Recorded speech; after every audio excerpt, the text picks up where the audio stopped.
এখন আমরা শুরু করতে চলেছি ক্লাস 12-এর বিএসটিডি সেকেন্ড পার্ট, মানে বিজনেস ফাইন্যান্স অ্যান্ড মার্কেটিং। আজকে আমরা করব ফাইন্যান্সিয়াল ম্যানেজমেন্টের পার্ট 4 বা last part.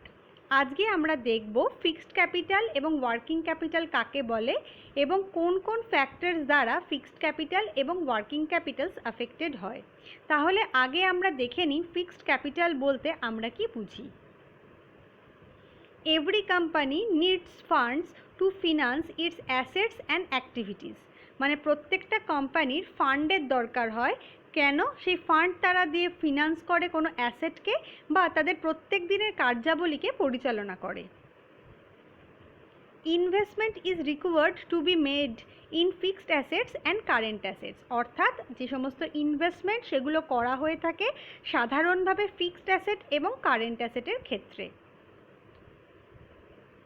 Fixed assets are those which remains in the business for more than 1 year, usually for much longer।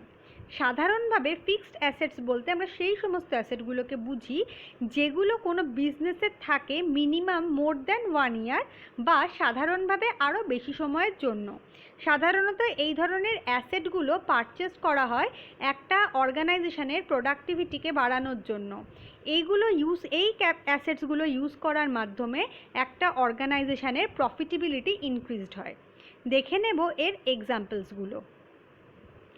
এক্সাম্পলসগুলো হচ্ছে plant and machinery, furniture and fixture, land and building, vehicles etcetera. Decision to invest in fixed assets must be taken very carefully as the investment is usually quite large। এই যে fixed asset, সেই fixed অ্যাসেটে যে investment করা হবে তার ডিসিশানটা প্রচণ্ড carefully নেওয়া হয়ে থাকে। কারণ এখানে বুঝতেই পারছো ফিক্সড অ্যাসেট মানে সেই সমস্ত অ্যাসেটগুলোর অনেক বেশি হয়ে থাকে। তাই ফিক্সড অ্যাসেটে ইনভেস্টমেন্ট করা মানে কিন্তু একটা হিউজ অ্যামাউন্ট অফ ক্যাপিটাল সেখানে ব্লক হয়ে যাওয়া। Such decisions once taken are irrevocable except at a huge loss। Such decisions are called capital budgeting decision। এই যে ফিক্সড অ্যাসেটে আমরা ইনভেস্ট করে থাকি, এই যে ডিসিশান, এটাকে আমরা বলে থাকি ক্যাপিটাল বাজেটিং ডিসিশান। এবং এই যে এগুলো ক্যাপিটাল বাজেটিং ডিসিশান নিয়ে কিন্তু আমরা আগেই আলোচনা করেছি। এবং এই সমস্ত যে ডিসিশানগুলো নেওয়া হয়ে থাকে সেগুলো একবার করার পর সেগুলোকে কিন্তু আর চেঞ্জ করা যায় না। এক্ষেত্রে যদি কোনো ভুল ডিসিশান নেওয়া হয় তাহলে সেক্ষেত্রে কোম্পানিকে হিউজ লস সাফার করতে হয়। It affects the growth, profitability and risk of the business in long run। এইখানে যে ডিসিশানটা নেওয়া হবে সেগুলো লং রানের ক্ষেত্রে একটা প্রতিষ্ঠানের গ্রোথ, প্রফিটেবিলিটি কিংবা তার রিস্ক পজিশনকে অ্যানালিসিস করবে। It must be financed through the long term sources of capital। এই যে ফিক্সড অ্যাসেটে আমরা ইনভেস্টমেন্ট করব তার জন্য আমাদের যে সোর্সগুলো থাকবে সেগুলো কিন্তু লং টার্ম সোর্স হয়ে থাকবে, such as equity or preference shares, debentures, long-term loans and retained earnings of the business। অর্থাৎ এর মধ্যে কোন কোন ফিনান্স সোর্স থেকে আমরা ফিনান্স করতে পারি? ইকুইটি ক্যাপিটাল আর প্রেফারেন্স শেয়ার ক্যাপিটাল মানে share capital, debenture and long term loans and retained earning. Fixed assets should never be finance through short term sources. কিন্তু ফিক্সড অ্যাসেটে যে ইনভেস্টমেন্ট করা হবে সেগুলো কিন্তু শর্ট টার্ম সোর্স থেকে কোনো দিনই ফিনান্স করা যাবে না। Investment in this assets would also include expenditure on acquisition, expansion, modernisation and their replacement. তাহলে এই সমস্ত অ্যাসেটগুলোয় আমরা যে ইনভেস্ট করব তার মধ্যে কোন কোন খরচগুলো থাকবে? তার মধ্যে থাকবে এই অ্যাসেটটা অ্যাকুয়ার করবার খরচ, এই যে অ্যাসেটগুলো থাকবে তার জন্য যদি কোনো এক্সপানশন হয়ে থাকে, তার যদি কোনো আপগ্রেডেশন হয়ে থাকে বা তার জন্য যদি কোনো রিপ্লেসমেন্টের দরকার হয়, সমস্ত খরচগুলোই কিন্তু এই ক্যাপিটাল বাজেটিং ডিসিশনের মধ্যে অন্তর্গত হবে। These decisions include purchase of land and building, plant and machinery, launching a new product line or investing in advanced techniques of production। তার মানে এই যে ডিসিশান সেগুলো বলতে আমরা বোঝাবো ল্যান্ড অ্যান্ড বিল্ডিংয়ের পারচেসকে, প্ল্যান্ট অ্যান্ড মেশিনারির পারচেসকে কোনো নতুন প্রোডাক্ট লাইন লঞ্চ করবার জন্য যে সমস্ত খরচ হয়ে থাকে, এছাড়া কোনো অ্যাডভান্স টেকনিক আমাদের আনবার জন্য বা ইউজ করার জন্য যে ইনভেস্টমেন্ট করা হয়ে থাকে, সেগুলো সবই কিন্তু আমাদের এই ডিসিশনেরই part. The management of fixed capital or investment or capital budgeting decision are important for long-term growth, large amount of funds involved, risk involved, irreversible decisions। মানে এই যে ক্যাপিটাল ফিক্সড ক্যাপিটালের ম্যানেজমেন্ট করা হয়ে থাকে বা আমরা যে ক্যাপিটাল বাজেটিং ডিসিশন করে থাকি, সেগুলো প্রতিষ্ঠানের জন্য কেন গুরুত্বপূর্ণ? কারণ এর মাধ্যমেই প্রতিষ্ঠানের লং টার্ম গ্রোথটা আমরা ডিটারমাইন করতে পারবো, কতটা ফান্ড ইনভলভড হয়ে যাচ্ছে সেটাকে প্রপার অ্যানালিসিস করতে পারবো, আমাদের কতটা রিস্ক এর মধ্যে থাকছে সেটা দেখতে পারবো, এবং এটা এমনই একটা ডিসিশন যেটাকে একবার নেওয়া হয়ে গেলে সেটাকে আর কোনো দিন চেঞ্জ করা যায় না। এরপরে আমরা দেখে নেব কোন কোন ফ্যাক্টরসগুলো ফিক্সড ক্যাপিটালের রিকোয়ারমেন্টকে অ্যাফেক্ট করে থাকে। First one is nature of business. কোনো ব্যবসার প্রকৃতি তার ফিক্সড ক্যাপিটালের অ্যামাউন্টের উপর নির্ভর করে। যেমন কোনো ট্রেডিং কনসার্নে প্ল্যান্ট বা মেশিনারির বেশি প্রয়োজন হয় না, তাই সেখানে ফিক্সড ক্যাপিটালের রিকোয়ারমেন্টও কম থাকে। অন্যদিকে ম্যানুফ্যাকচারিং ইন্ডাস্ট্রি মানেই সেখানে প্রোডাকশন ইনভলভড রয়েছে, তার মানে সেখানে প্ল্যান্ট অ্যান্ড মেশিনারির প্রয়োজন বেশি। প্ল্যান্ট অ্যান্ড মেশিনারি যেখানেই প্রয়োজন বেশি, সেখানে প্ল্যান্ট অ্যান্ড মেশিনারি পারচেস করবার জন্য, তার আপগ্রেডেশন করবার জন্য বা তার রিপ্লেসমেন্ট করবার জন্য হিউজ অ্যামাউন্ট অফ ক্যাপিটাল থাকে, অর্থাৎ সেখানে ফিক্সড ক্যাপিটালের রিকোয়ারমেন্টও বেশি হয়ে থাকে। নেক্সট হচ্ছে স্কেল অফ অপারেশন। কোনো বড় প্রতিষ্ঠানের উৎপাদন ক্ষমতা সবসময় বেশি হয়ে থাকে, তাই সেখানে বেশি পরিমাণে উৎপাদন করতে গেলে অনেক বেশি প্ল্যান্ট অ্যান্ড মেশিনারির প্রয়োজন হয়, অনেক বড় স্পেস দরকার হয় সেই প্রোডাকশানটাকে কন্টিনিউ করবার জন্য। তাই প্রতিষ্ঠানের উৎপাদন ক্ষমতা যত বেশি হবে, তার ফিক্সড ক্যাপিটালের চাহিদাও তত বেশি হবে। ছোট প্রতিষ্ঠানগুলির এই চাহিদা কম থাকে বলে সেখানে ফিক্সড ক্যাপিটালের চাহিদাও কিন্তু কম হয়ে থাকে। নেক্সট হচ্ছে চয়েস অফ টেকনিক।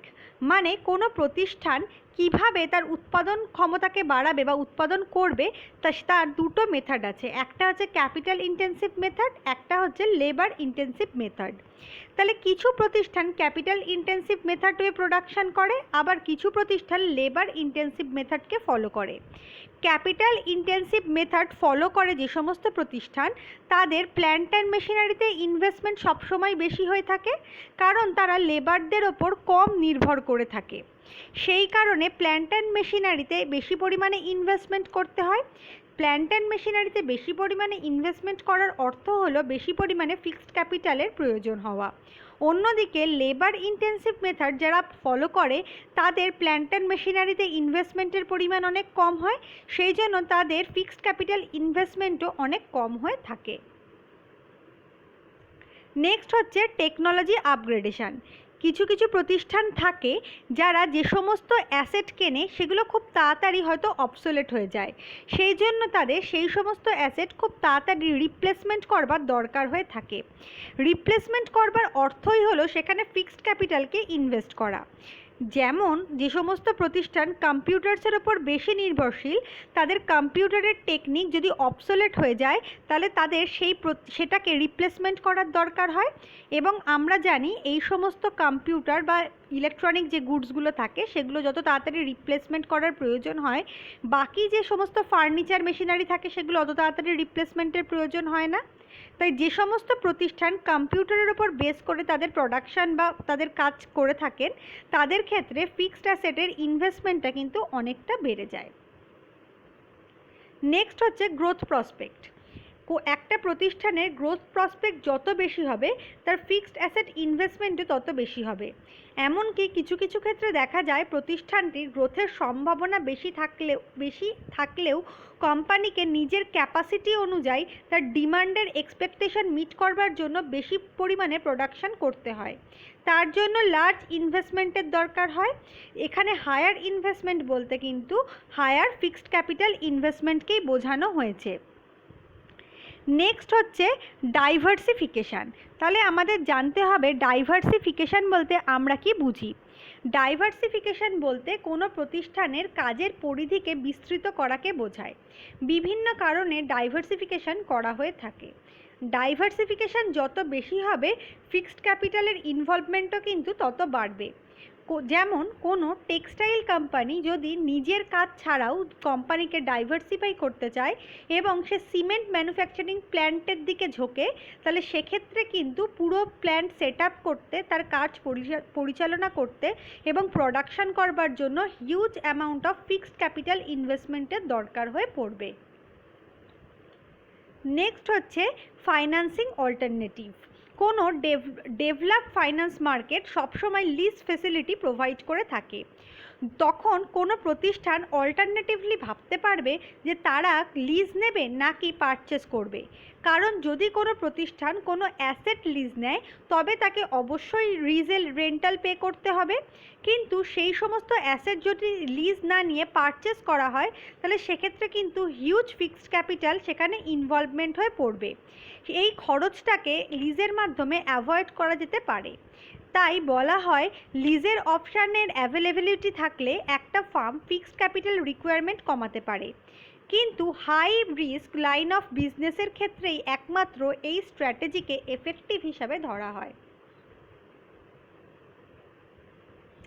নেক্সট হচ্ছে লেভেল অফ কোলাবোরেশন। কখনো কখনো প্রতিষ্ঠানগুলো একে অপরের ফেসিলিটিকে শেয়ার করে থাকে। যেমন তোমাদের কাছে যে কোনো ব্যাংকের এটিএম থাকলেই তোমরা সেই ব্যাংক ছাড়াও কিন্তু অন্যান্য ব্যাংক থেকেও টাকা তুলতে পারবে। এইভাবেই সেম ফেসিলিটি শেয়ার করা হলে ফিক্সড ক্যাপিটালের ইনভেস্টমেন্ট কম হয়। কিন্তু একটা কথা মনে রাখবে, একটা প্রতিষ্ঠান যখন তার উৎপাদনশীলতার সাথে তার ফেসিলিটির পূর্ণ ব্যবহার করতে পারে না তখনই কিন্তু একমাত্র এই নীতিকে প্রয়োগ করা হয়ে থাকে। এটা তো গেল ফিক্সড ক্যাপিটালের কথা। এবারে আমরা চলে যাব ওয়ার্কিং ক্যাপিটালে, জেনে নেব সেটা কি। Apart from the investment in fixed assets, every business organization needs to invest in current asset. মানে একটা প্রতিষ্ঠান শুধুমাত্র ফিক্সড অ্যাসেটে ইনভেস্টমেন্ট করলেই কিন্তু তার কাজ চলবে না, তাকে কারেন্ট অ্যাসেটেও ইকুয়ালি ইনভেস্টমেন্ট করতে হবে। তাহলে জানি কারেন্ট অ্যাসেট কাকে বলে। Current assets are those assets in which in the normal routing of the business get converted into cash or cash equivalents within 1 year. মানে কারেন্ট অ্যাসেট বলতে আমরা সেই সমস্ত অ্যাসেটকেই বুঝবো যেগুলো আমাদের প্রত্যেক দিনের বিজনেসের কার্যাবলীর মধ্যে ইনভলভড এবং যেগুলোকে আমরা 1 বছরের মধ্যেই ক্যাশ বা ক্যাশ ইকুইভ্যালেন্টে কনভার্ট করে নিতে পারবো। এক্সাম্পল দেখো দেওয়া রয়েছে inventories, debtors, bills receivables etcetera. This investment facilitates smooth day to day operation of the business. এই যে ইনভেস্টমেন্ট করা হবে কারেন্ট অ্যাসেটে তার পারপাস কি? তার পারপাস হচ্ছে ডে টু ডে বিজনেস অপারেশনকে প্রপার ওয়েতে চালাতে সাহায্য করা। Current assets are usually more liquid but contribute less to the profits than fixed asset. মানে ফিক্সড অ্যাসেটকে লিকুইড করার থেকে কারেন্ট অ্যাসেটকে লিকুইড করা বা ক্যাশে কনভার্ট করা অনেক ইজি, কিন্তু একটা অর্গানাইজেশন প্রফিট জেনারেট করতে গেলে তাতে ফিক্সড অ্যাসেটের অবদান যতটা থাকে কারেন্ট অ্যাসেটের অবদান কিন্তু তার থেকে কম থাকে। These assets are expected to get converted into cash or cash equivalents within a period of 1 year. যেটা একটু আগেই বললাম যে এই সমস্ত যে অ্যাসেটগুলো থাকে মানে কারেন্ট অ্যাসেটগুলো এগুলোকে কিন্তু 1 বছরের মধ্যেই ক্যাশ বা ক্যাশ ইকুইভ্যালেন্টে কনভার্ট করা যায়। These provide liquidity to the business. তার মানে কারেন্ট অ্যাসেট একটা বিজনেসের লিকুইডিটির ক্ষেত্রে ভীষণ গুরুত্বপূর্ণ ভূমিকা পালন করে। An asset is more liquid if it can be converted into cash quicker and without reduction in value. একটা অ্যাসেট কখন লিকুইড হবে? যখন সেটাকে খুব ইজিলি আমরা ক্যাশে কনভার্ট করতে পারবো এবং এই কনভার্সনের ফলে সেই অ্যাসেটটার কোনো ভ্যালুর রিডাকশন হবে না।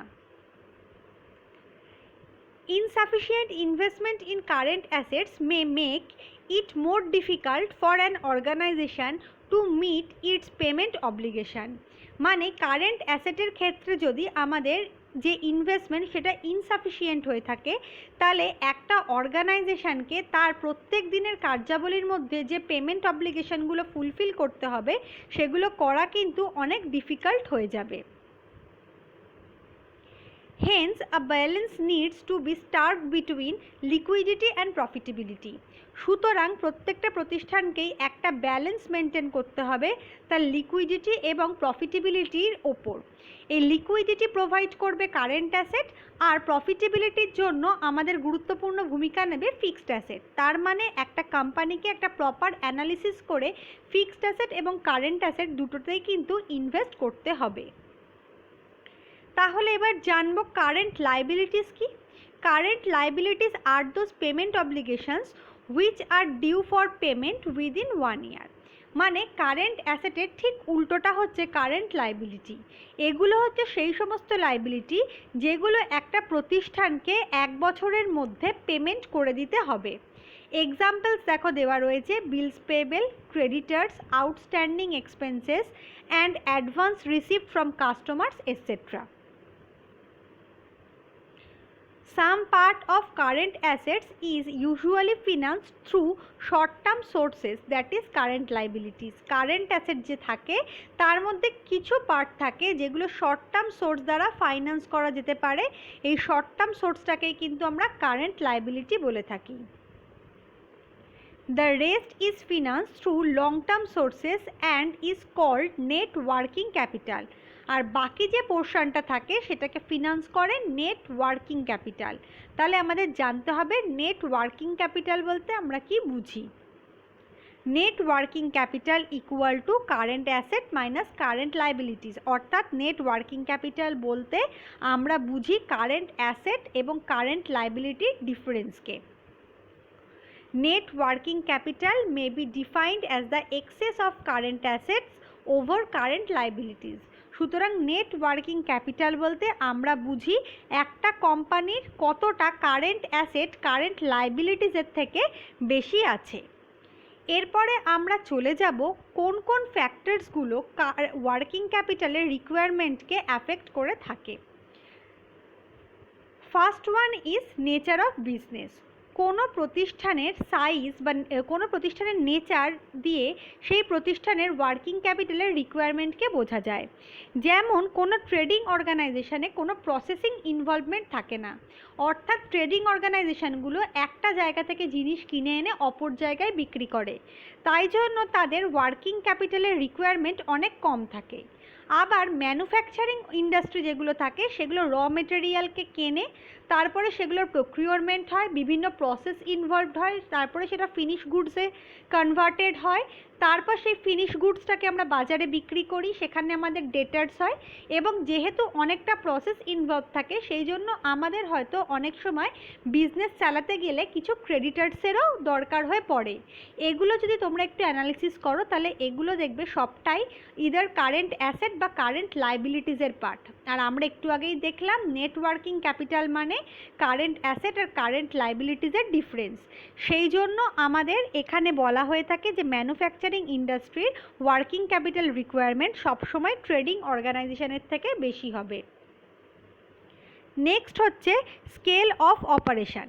যে সমস্ত প্রতিষ্ঠান হায়ার স্কেলে অপারেট করে তাদের অনেক বেশি ইনভেন্টরি এবং ডেটারের প্রয়োজন হয়, তাই সেই সমস্ত প্রতিষ্ঠানের হায়ার ওয়ার্কিং ক্যাপিটাল দরকার হয়। যে সমস্ত প্রতিষ্ঠানের লো স্কেলে অপারেট করে থাকে তাদের ওয়ার্কিং ক্যাপিটালের রিকোয়ারমেন্ট কম হয়ে থাকে। নেক্সট হচ্ছে বিজনেস সাইকেল। বিজনেস সাইকেলের বিভিন্ন ফেজের ওপরেও ওয়ার্কিং ক্যাপিটালের রিকোয়ারমেন্ট নির্ভর করে।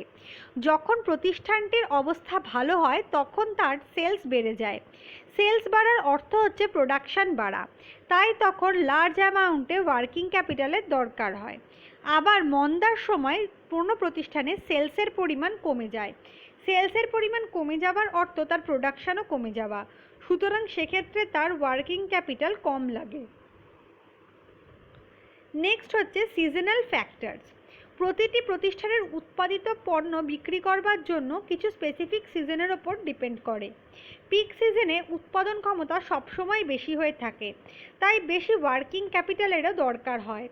যখন অফ সিজন থাকে তখন তার উৎপাদন ক্ষমতা কম হয়, সেই জন্য তখন ওয়ার্কিং ক্যাপিটালেও কম দরকার হয়ে থাকে। নেক্সট হচ্ছে প্রোডাকশান সাইকেল।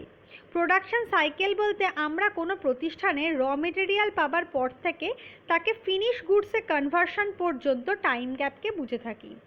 কোনো কোনো প্রতিষ্ঠানের প্রোডাকশান সাইকেল বেশি হয়, কোনো কোনো প্রতিষ্ঠানের ক্ষেত্রে তা কম হয়। এই যে ডিউরেশান সেটা অ্যাফেক্ট করে কোনো প্রতিষ্ঠানের যে ফান্ড দরকার র মেটেরিয়াল প্রকিউরমেন্ট করবার জন্য তাকে। শুধু তাই নয়, বিভিন্ন এক্সপেন্ডিচারও এর সাথে রিলেটেড হয়। অর্থাৎ প্রোডাকশান সাইকেল বাড়বার অর্থ কিন্তু ওয়ার্কিং ক্যাপিটালের বেশি ইনভলভড হওয়া। নেক্সট হচ্ছে ক্রেডিট অ্যালাউড। বিভিন্ন প্রতিষ্ঠান কাস্টমারদের বিভিন্ন ক্রেডিট ফেসিলিটি প্রোভাইড করে থাকে, কিন্তু সেটা নির্ভর করে ফার্মগুলোর কম্পিটিটিভনেস এবং ক্রেডিট ওয়ার্দিনেসের উপর। ক্রেডিট পলিসি যত লিবারেল হবে তত বেশি ডেটারকে ইনভলভ করা যাবে। ডেটার বাড়ার অর্থ হচ্ছে ওয়ার্কিং ক্যাপিটালের বেশি ইনভলভড হওয়া। Next credit অ্যাভেলড। একটি প্রতিষ্ঠান কাস্টমারদের যত বেশি ক্রেডিট অ্যালাউ করবে তারা তত বেশি ক্রেডিট অ্যাভেল করতে পারবে তাদের সাপ্লাইদের থেকে। ক্রেডিট অন পারচেস যত বেশি অ্যাভেল করা যাবে ওয়ার্কিং ক্যাপিটালের রিকোয়ারমেন্ট কিন্তু তত কম হবে। নেক্সট হচ্ছে অপারেটিং এফিসিয়েন্সি। একটা ফার্মের অপারেশন করবার যে ম্যানেজমেন্ট রয়েছে তাদের দক্ষতা বিভিন্ন লেভেলের হতে থাকে।